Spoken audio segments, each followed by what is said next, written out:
Natalia POV. Yaya Natalia, can I go to the pool? I want to swim there. Okay. But before we go there, finish your food first, wika ko habang inaayos ang buhok niyang nasa tapat na ng kanyang noo. Okay Yaya. Madaling kumain si Rafael, at agad na tinapos ang pagkain niya. Nagmamadali ng tumayo, at dumiretso sa kwarto niya. Napailing na lang ako, nang hindi man lang niya ako hinintay, dahil sa sobrang pagkasabik sa paliligo. Ako na dyan Ate Natalia. Puntahan mo na si Rafael doon, at magpalit ka na rin ng swimsuit. Biro pa sa akin ni Belinda. Nako, ikaw talaga Belinda, puro kakalokohan. Biro lang ate, panipi. Hindi ko na lang pinatulan ang iba pa niyang sinabi, at pinuntahan ko na si Rafael. Pagpasok ko, nakabihis na ito ng swimming trunks na pambata. Hapit na hapit sa kanya ang suot niya, dahil sa malusog ang kanyang pangangatawan. Ready ka na pala agad. Halika na habang hindi pa masyadong mainit, ang sikat ng araw sa balat. Okay, Yaya. Hinawakan ko ang kamay ni Rafael, at inalakayan ko siya pababa ng hagdan. Pagkababa namin, ay siya namang dating ni Diego, at Manang Crisanta, na nanggaling sa palengke. Agad na binati ni Diego si Rafael, at agad na kinarga. Saan ang punta? Mukhang maliligaw tayo, biro pa ni Diego kay Rafael. Ang cute-cute mo talaga, sabay kilati niya sa tagiliran nito, kaya halos mamilipot naman si Rafael sa kakatawa. Anong ingay yan? Lahat naman kami ay natigilan, nang marinig namin ang boses ni Mateo. Mukhang hindi na naman pumasok sa opisina niya, at doon na naman nagtatrabaho sa opisina niya, sa loob ng kanyang library. Wala naman sir, nagkakatuwaan lang po. Sagot ni Manang sa boss naming, mukhang mainit na naman ang ulo. Mas lalo pa itong naging cold sa akin, dahil sa napag-usapan namin kagabi. Tama lang naman ang sinabi ko sa kanya, na ang turingan na lang namin, ay boss ko siya, at ako ay yaya ng anak niya. Manang, pakidalhan ako ng kape dito sa taas. Utos nito kay Manang. Hindi man lang ako tinapunan ng tingin, pero masama ang tingin na ipinukol nito kay Diego. Napailing na lang ako, at muling nabaling kay Rafael ang atensyon ko, nang mag-aya na ito papunta sa pool. Palaging malinis ang pool, dahil may tagalinis daw ito, hindi ko pa nga lang nakikita, dahil hindi daw ito stay-in, dito sa mansion. Nang makarating kami sa pool, ay tumalon agad si Rafael. Natuwa naman ako sa bata, dahil hindi ito takot sa tubig, at sa malalim na bahagi. Be careful, Rafael, paalala ko pa sa alaga ko, magkadugtong ang pangbata, at pang-adult na pool. Yaya, swim tayo, ayan ito sa akin. Agad naman akong umiling. No baby, hindi pwedeng mag-swimming si Yaya dyan. Babantayan na lang kita. Why you don't want to swim Yaya? Kasi, hindi marunong lumangoy si Yaya. Hindi talaga ako marunong lumangoy. Ilang beses na akong nalunod, pero hindi talaga ako natuto. Naalala ko nung naligo kami sa ilog ng mga kaibigan ko. Diyos ko, muntik na akong mamatay, mabuti na lang, at nasadyap ako ni Diego nung time na yon. Kung hindi, baka wala na ako sa mundong ibabaw. Really? Yaya, tila ba nakitaan ko ng pagngisi si Rafael? Manang-mana sa tatay niya. Yes, baby. Kaya maligo ka lang dyan, at mag-enjoy. Okay, don't mind Yaya here. Papanoorin na lang kitang maligo. Magiliw na sabi ko pa sa alaga kong nangungulit. Nakita ko siyang muling lumangoy. Bigla tuloy akong naiinggit sa bata. Tumayo ako, at pinanood siya, habang nasa likuran ko ang aking mga kamay. Pero kinabahan ako nang lumubog siya. Kaya ba niya sumisid? Sa isip-isip ko, lumapit ako, at tinawag ang pangalan niya. Rafael. Ngunit halos matamba ako, nang gulatin niya ako, sa bigla niyang pag-ahon. Muntik na tuloy akong mahulog. Ikaw talaga, Rafael. Ang hilig mong mantrip, at tila ba tumigil ang pag-ikot ng mundo ko, nang makita ko si Mateo, na naka-swimming trunks. Napabukas sarado ang aking bibig, nag-slow motion siya sa aking paningin, habang papalapit siya sa akin. Napalunok ako ng sunod-sunod. Bukol na bukol. Ganun ba talaga kalaki yon? Hanggang sa hindi ko na namalayan, na nakalapit na pala siya sa akin. Ang laway mo, tumutulo na, oh. Aniya sabay sarado sa bibig kong, bahagya pa lang nakabukas pa. Teka nga, anong bang ginagawa mo rito? Maliligo. Ano bang ginagawa sa pool? At teka nga din, sino bang boss dito? Tila ba natigilan ako sa tanong ni Mateo? Oo nga no, ba't ko nga ba naitanong yun sa kanya? Nagbibiro lang naman ako. At muli, ay napatingin ako sa well-toned abs niya. Haze.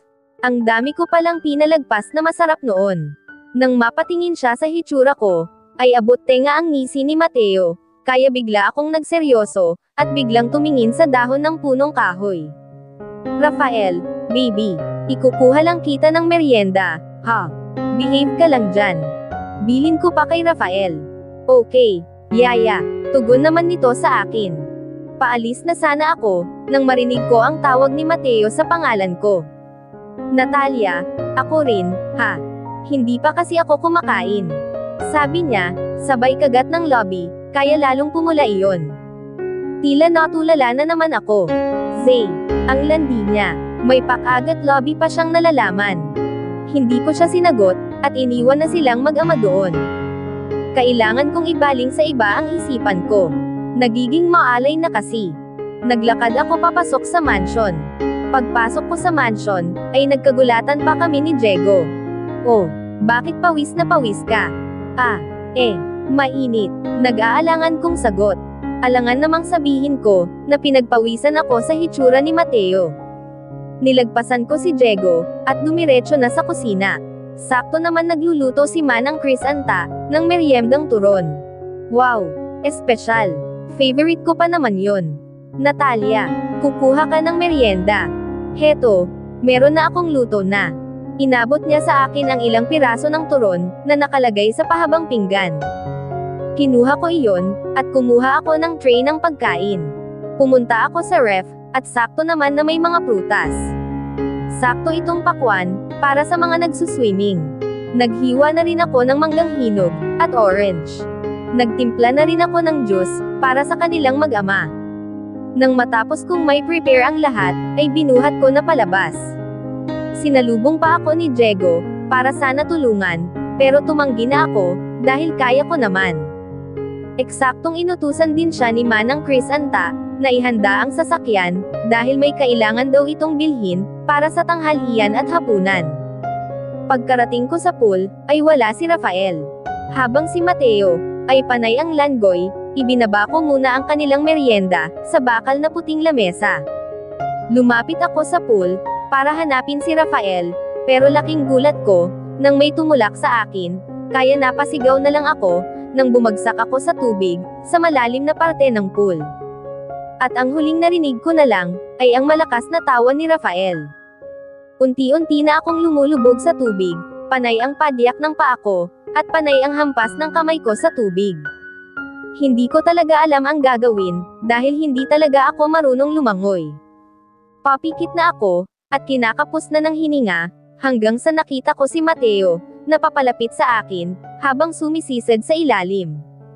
Akala ko ay iaangat na niya ako paitaas ng tubig, pero nanlaki ang mga mata ko, nang ilapat niya ang lobby niya sa lobby ko, nang ibuka ko ang aking bibig, ay binigyan niya ako ng hangin, at tila sa bibig niya ako kumukuha ng suporta, para makahinga sa ilalim ng tubig. Ramdam na ramdam ko ang malambot niyang lobby, habang gumagalaw, at tila pinapasunod ako sa ritmo na gusto ng lobby niya. Hinapit niya ako sa bewang, at mas idinikit sa katawan niya, hanggang sa ramdam kong pataas na kami ng pataas, papunta sa ibabaw ng pool. Umaangat na ako, at kalaunan nga, ay naramdaman ko nang nakaangat na ang ulo ko, mula sa tubig, pero hindi pa rin niya ako banibitawan, at dinala niya ako sa mas mababaw na parte ng pool, na hindi naghihiwalay ang lobby namin. Kusang tumigil ang mga lobby ko sa paggalaw. Bigla akong nahiya, nang tumugon ako sa mga halik niya sa akin kanina. Nagpadala na naman ako, sa bug zone ng damdamin ko. Why did you stop? Dismayadong tanong ni Mateo. I think, okay na ako dito. Nahihiyang sagot ko naman. Aahon na sana ako mula sa pool, nang bigla niya ulit akong hapitin sa aking bewang. No, hindi ka pa okay. Aniya, at sa isang iglap, ay sinakop ulit ni Mateo ang mga lobby ko. Banayad, malambot, at masuyo ang mga galaw niya, na tila ba nagpapaanyayang, tugunin ko ulit ang halik na ibinibigay niya. Napahawak ako sa dibdib niya, para sana pigilan siya, pero hindi ko na naituloy ang plano kong pagtulak sa kanya, hanggang sa hindi ko na namalayan, na kusa na palang pamipikit ang aking mga mata, at kusa na rin gumalaw ang aking mga labi. Ang lupok ko, nagpapahalik ako sa kanya, kahit wala naman na kaming relasyon. I miss you, Natalia, bulong ni Mateo, sa gitna ng aming halikan. I miss everything about you. Dagdag pa niya. Hindi ko alam, kung guni-guni ko lang ba ang mga sinasabi niya, o naghahalusinate lang ako, sa mga naririnig ko sa bibig niya. Hold me tight, Natalia, utos pa ni Mateo. Kinuha niya ang dalawang kamay ko, at inilagay sa leeg niya, saka pinagsiklop. Hindi ko maiwasang hindi mapapikit, sa kakaibang sensasyon na ipinaparamdam niya sa akin. Bawat haplos ni Mateo, ay tila nagdadala ng init sa aking buong katawan. Although naghahalikan din naman kami noon, pero yung respeto niya sa akin bilang babae, ay hindi nawawala. I think need more, pero naisip ko rin na mali ito, dahil may asawa at anak na siya. Daddy, Yaya, why are you two kissing? Nang marinig ko ang boses ni Rafael, ay otomatikong humiwalay ang lobby ko kay Mateo, at hindi sinasadyang nasample ko siya. Bakit ka ba nananampal? Gulat na gulat niyang tanong. Nakakunot ang no, hawak ni Mateo ang kanyang pisngi, at halatang nabitin sa aming halikan. Bakit ka kasi nanghahalik? Nais kong matawa sa sarili kong tanong. Habang si Rafael, ay panay ang hagik-hak sa taas ng pool. Nakakahiya tuloy sa bata. Baka isipin nitong kaladkaring babae ang kanyang yay. What? Tinatanong pa ba yan? Bakit? Hindi mo ba nagustuhan ang halik ko, ha? Tila ng asar ni Mateo en tanong, hindi. Mataray kong tanggi, sabay taas ng kilay ko. Ngunit sa kabilang banda, ay gusto kong tampilan ang bibig ko, dahil sa pagkabulol ko. Baka mahalata ni Mateo na nagsisinungaling ako. Really? Ha? Hindi mo nagustuhan? Aniya na nakangisi. Ups, dyan ka lang. Huwag kang lalapit. Pidjol ko sa kanya, dahil palapit na naman siya ng palapit sa aki. Ayaw magpapidjol, kaya winiwisikan ko siya ng tubig, habang naglalakad ako papalayo sa kanya. Bakit? Natatakot kang baka hindi mo matanggihan ang halik ko? Pagpapatuloy ni Mateo sa pang-asar, rinig ni Natalia ang mahinang halakhak niya. Mukhang pinagkakatuwaan na naman nitong asarin siya. Ewan ko sa, yo. Umirap ang dalaga sa hangin. Hindi niya panansin si Mateo, pinansin at umakyat na lamang sa bakal na hagdan ng pool paitaas. Tila ba napagod sa ginawa si Natalia sa paglalakad? Hindi pa siya nakaka-move on, sa ginawa na lilang halikan ni Mateo, na halos panawan na siya ng hininga. Napayuko siya, at napahawak sa kanyang tuhod ang mga kamay, bilang suporta. Yaya, you don't answer my question. Why you and Daddy was kissing your liar? Tanong ulit ni Rafael pagkaakyat niya. Isa pa, tung alaga niya. Sobrang kulit din makatanong. Kissing? No, we're not kissing, baby. Your daddy just checking up on me. Napakagat si Natalia sa kanyang ibabang lobby, dahil sa ginawa niyang pagsisinungaling sa bata. Checking what, Yaya? Inosenteng tanong pa ni Rafael. Haze, mga bata nga naman, hindi nauubusan ng tanong. Mababaliw talaga siya sa magtatay na ito. Checking if I'm breathing, baby. Another lies. Alangan naman na sabihin niyang, your daddy is kissing me, unintentionally. Syempre, hindi pwede. Magtataka si Rafael, dahil yaya siya nito, tas hahalikan ng daddy niya. Ang mahirap niyan, baka ipagsabi niya yon. Baka kung ano pang isipin sa kanya, ng mga kasambahay dito. Checking if you are breathing.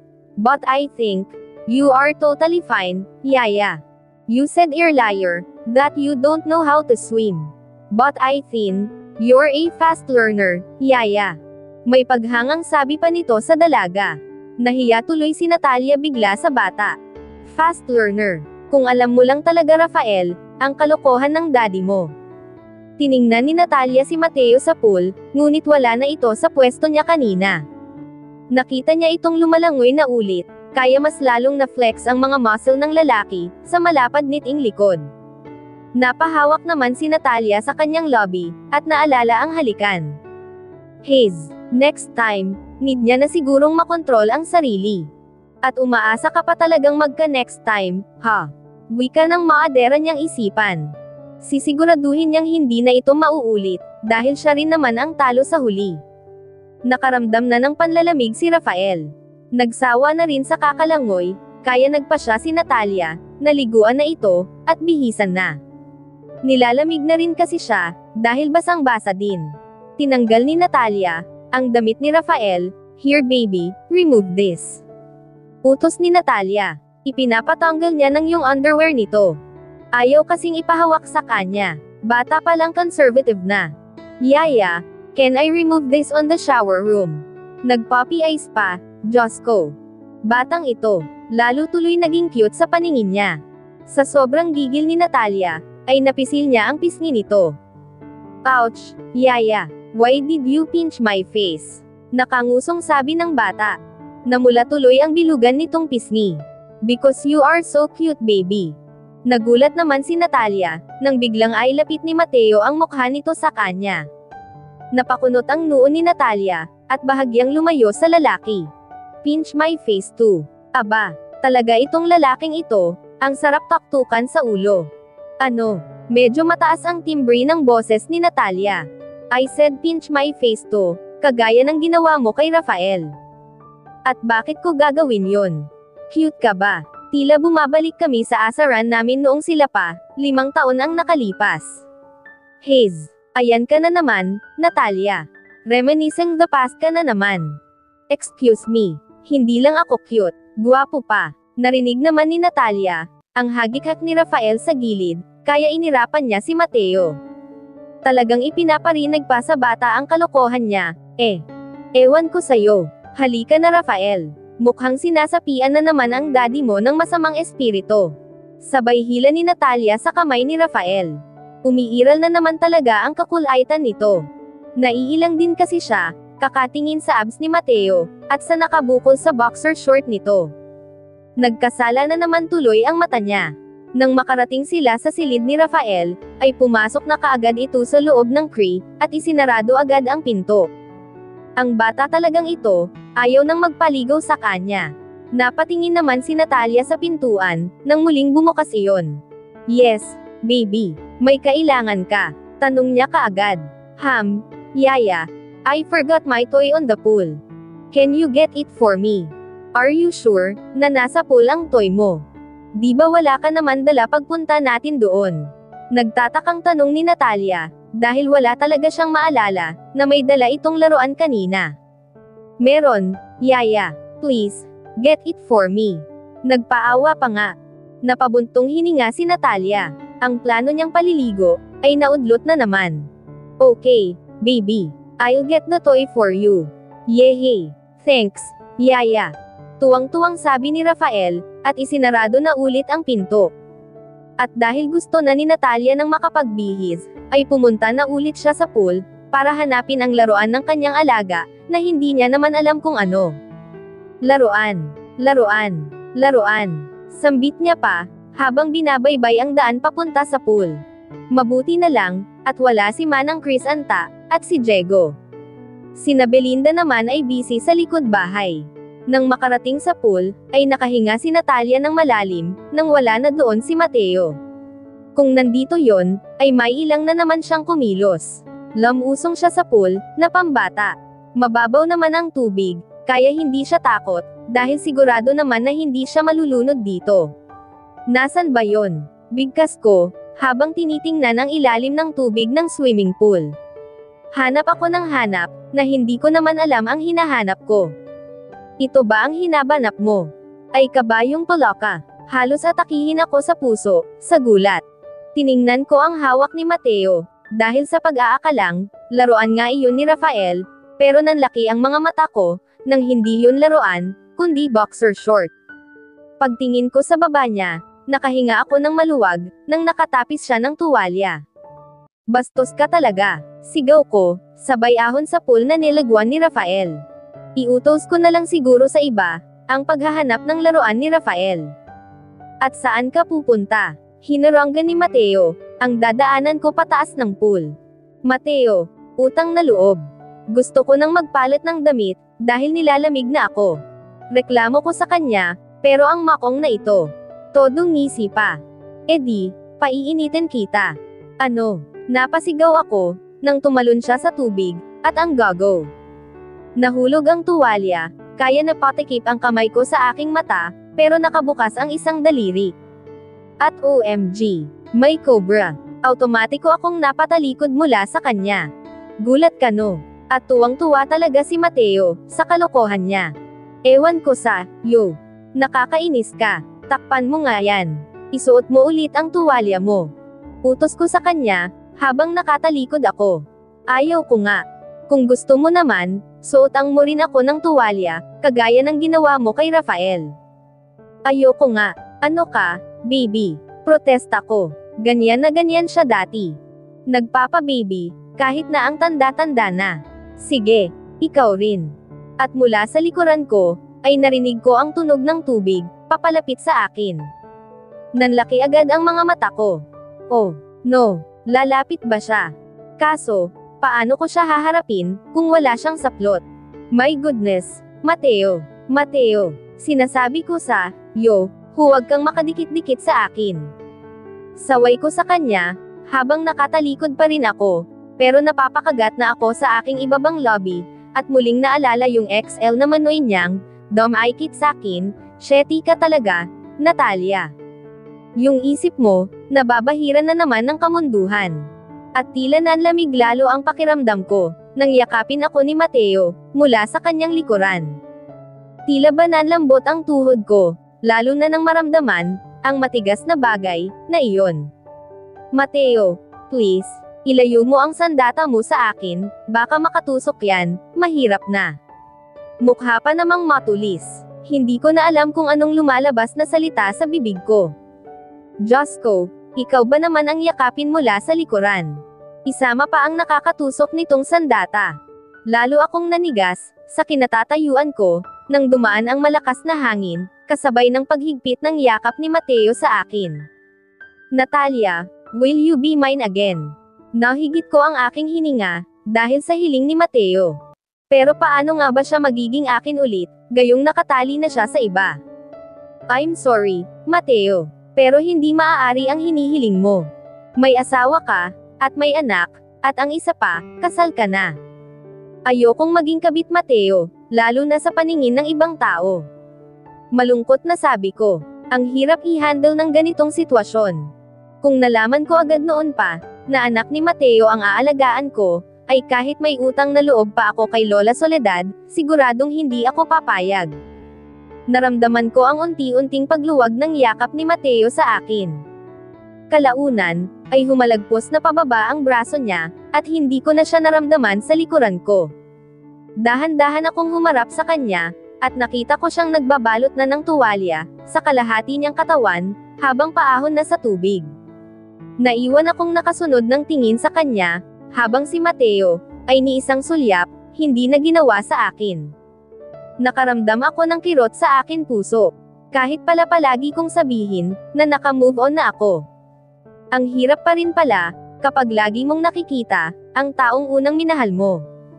Umahan na rin ako sa tubig. Bumalik ako sa mansion, na walang laruan na dala.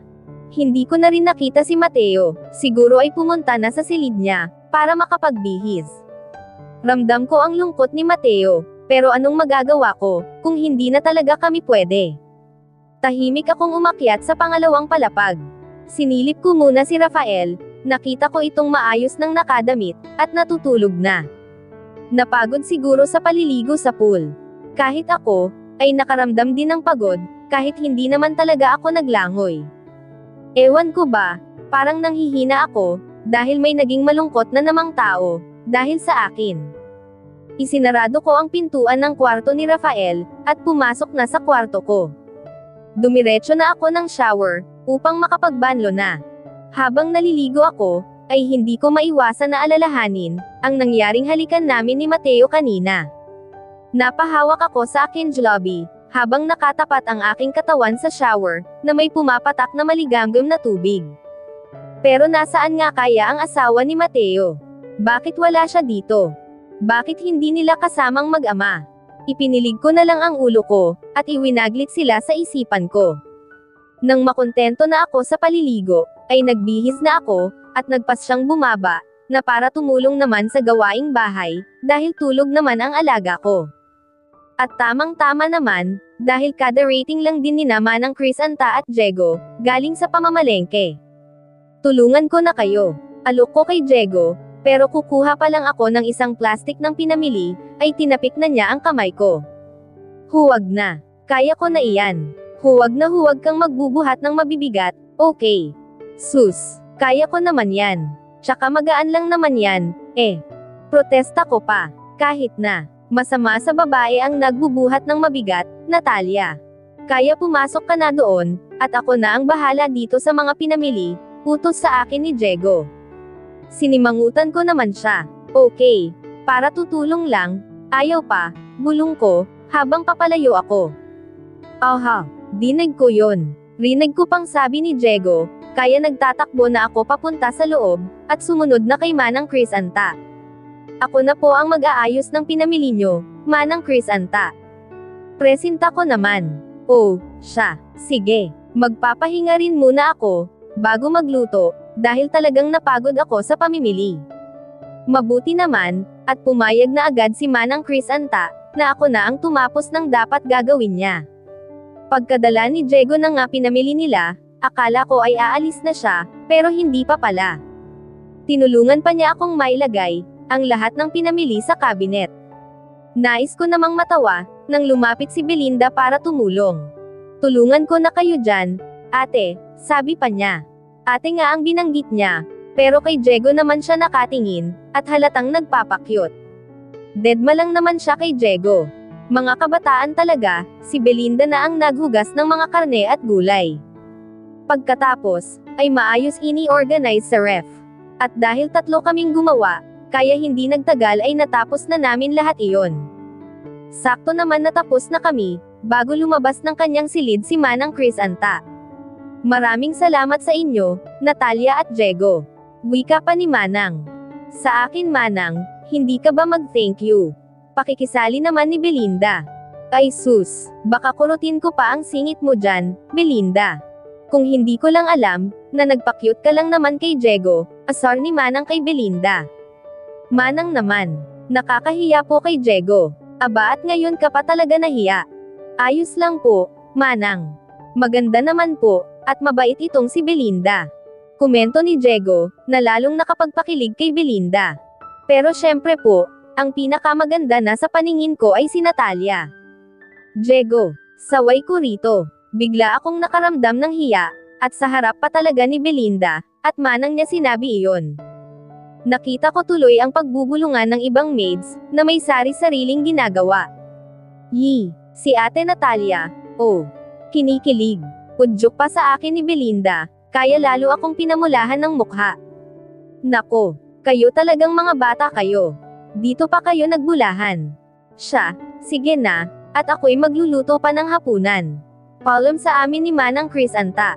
Paakyat na ako sa hagdan, para tingnan si Rafael, nang tawagin ako ni Diego. Natalia, kailan ang day off mo? Baka kasi sabay tayo ng day off, aayain sana kitang umuwi sa inay mo. Hindi ko pa natatanong, pero sa pagkakaalam ko ay linggo. Pero itatanong ko rin kay Senyor ito Mateo. Anong itatanong mo? Nagulat naman ako, nang may biglang nagsalita sa likuran ko. Senyor ito, itatanong ko sana, kung anong araw ang day off ko. Formal ang tawag ko sa kanya, kapag may nakakarinig. Pwede naman sigurong hindi, kapag kami lang na dalawa. You can use your rest day on Sunday. Sambit nito, na nilampasan ako sa hagdan, at nagdirdiretso na pababa. Yes, sabay pala tayo, so sasama ka ba pauwi? Ngumiti ako kay Diego, dahil gusto ko na rin makita si inay. 2 linggo na rin kasi, na hindi ko siya nakikita. Oo, sasama ako. Namiss ko na rin kasi ang inay. Masiglang sabi ko kay Diego. Paakyat na sana ako ng hagdan, nang may muling makisali sa usapan.